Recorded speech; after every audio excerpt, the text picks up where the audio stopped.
G'day mates, Codger. Now this may help a few people out there who have the same fears and concerns that I had before I bought the camper van, and this actually put me off buying a camper van for several years. And as it turns out, after travelling around, it took me 3 or 4 weeks to sort these things out which I'd been worrying about for years. How's that, eh? G'day mates. When it comes to petrol, fill up at the big towns, because the little towns can charge a fortune. Sometimes 40% more, 50% more, and you don't want to get caught paying that sort of price, eh?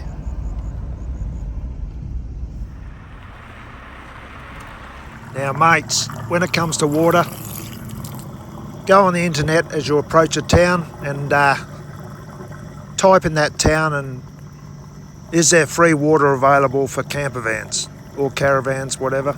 And most towns have free water at service stations or maybe behind a scout hall. But in 6 months, I haven't paid for any water at all. How's that? Pretty good, eh? Now what I carry in the back of my camper is a 5 metre length hose, which I got from Bunnings. And almost more importantly is this connector, because a lot of taps haven't got these. So it's pretty hard to get water out if you haven't got one of these. And as you can see, this particular service station still has a connector on, and but the previous one didn't. So there you go.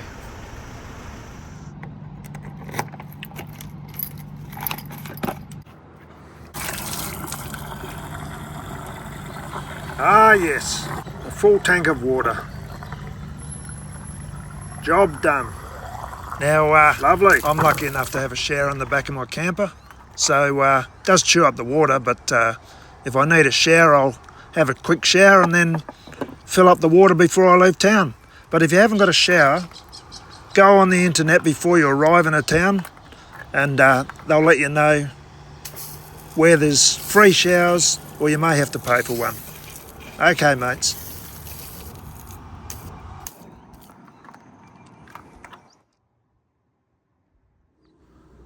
Righto, power. This was my number one concern, and I don't know why I was worried about it, because after 2 weeks, I worked it all out. How's that, eh? All that worry for nothing. Now this is where all the power goes. You got the fridge, you got the induction stove, very good stove that. All the lights above. You got the microwave, the fan. Oh, that doesn't take much power. And then you got a 240 volt socket. That's good for toasters and hair dryers.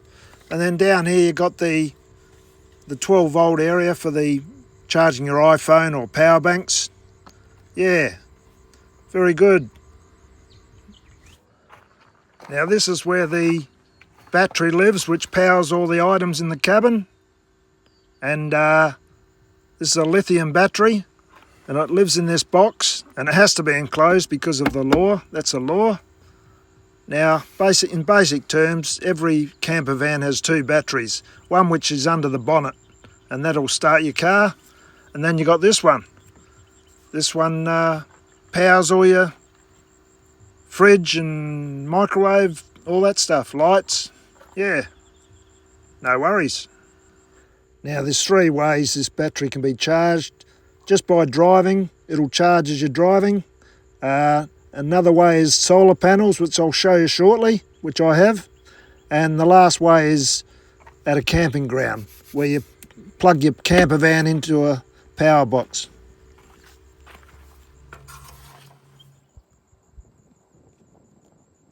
Here we are. Now this is a rooftop mounted solar panel. If the sun's out, whether we're driving or parked, it's charging up the battery. As you can see, I could probably put a couple more up here, eh?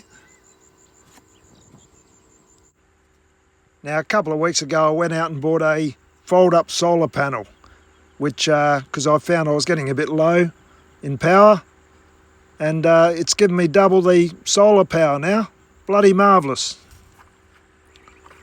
Now, a lot of camper vans have these nowadays. They're called Anderson sockets, and they're purely designed to plug in a portable solar panel. Now here's my fold-up solar panel, and I'm going to plug it in. Here we go. Too easy. Oh, look at this, eh? Fold-up solar panel opened up. Now I'm pretty happy with this power, because in 6 months I've never had to go to a camping ground for power. And also, one thing I do every night, I turn the fridge off. That saves a bit of power. So there you go, a little tip. Good on you, mates. Now, it's good to support the little towns, but get the majority of your food in the big towns at the big supermarkets. A bit cheaper. Inside the fridge, I keep my fruit and veg. As you can see, I've got the Wheat Bix there.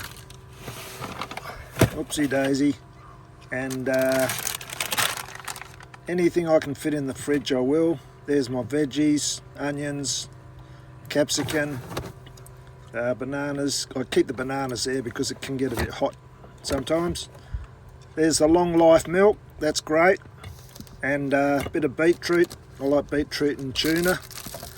There's a bit of soy sauce in the freezer. Got a drink getting nice and cold. Beautiful. Now, these wraps are damn good. They're better than bread because they don't get as mouldy and they last a bit longer. And always carry a bit of ginger in the fridge. Apparently it's good for the anyway, the stomach. And it's very good for you. Just have a little bit of a nibble off the end of it every day. There you go.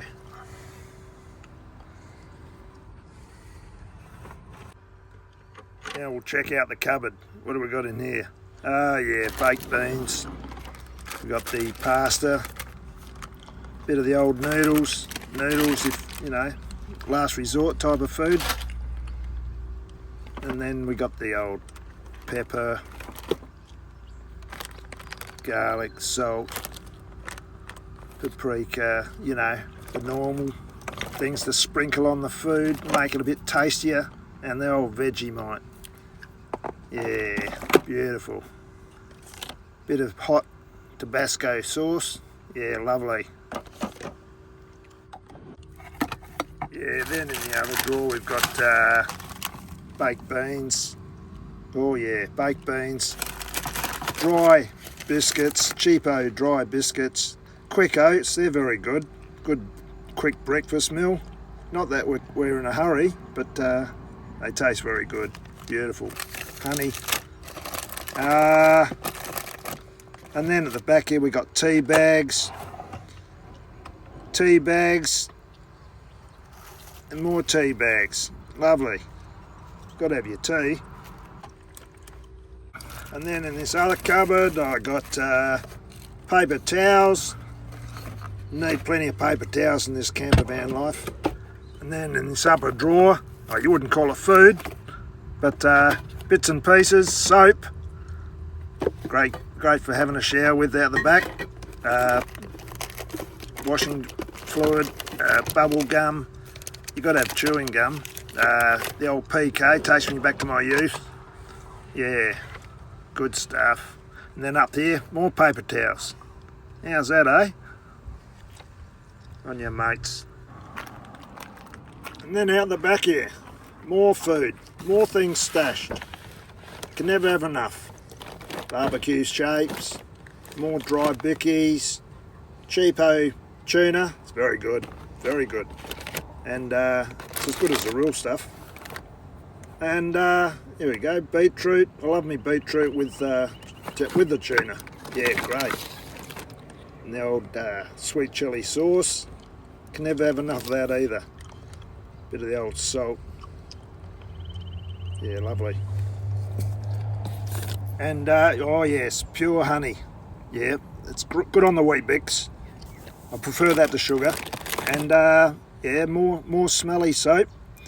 Got to keep cleaning this camper van life. People don't want a smelly old person coming out of a camper van.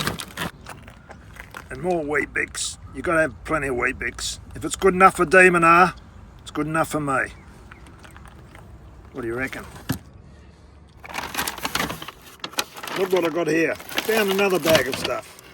This is, I think I've got a bit of milk in here. Yeah, here we go. This is a long life full cream milk. Bloody beautiful.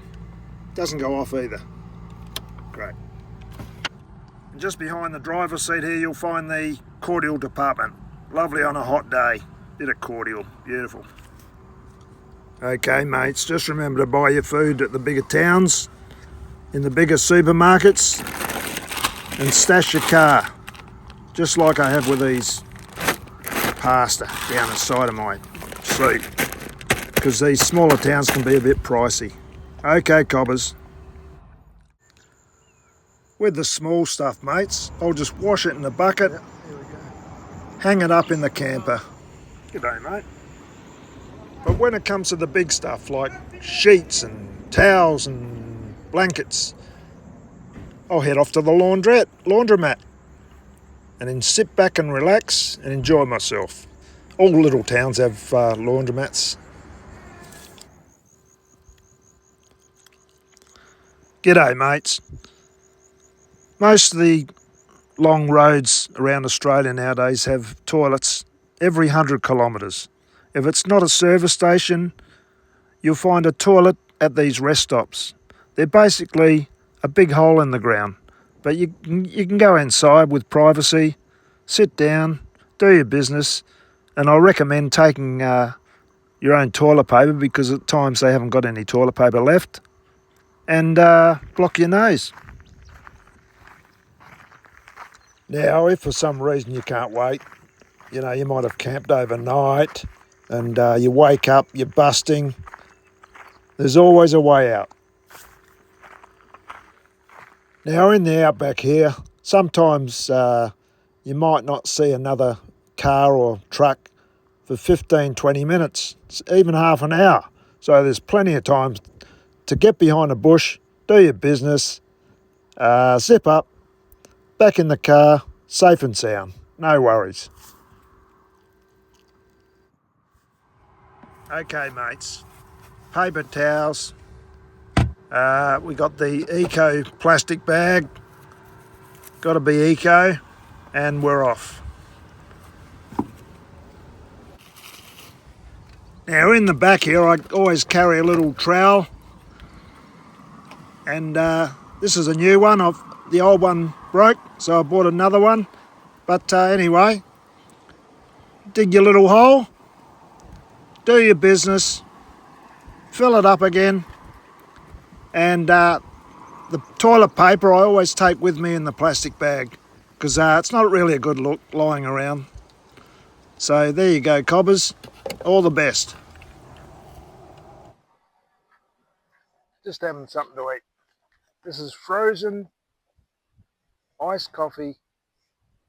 It's the Territory's own Paul's iced coffee. You can tell a true Territorian by the iced coffee they knock off. They knock back. Paul's iced coffee. Drink it, love it. It comes with the territory. Okay, now I'm going to have something. Here we go.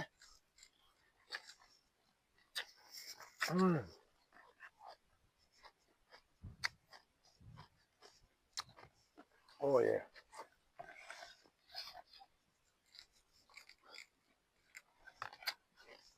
Oh yeah.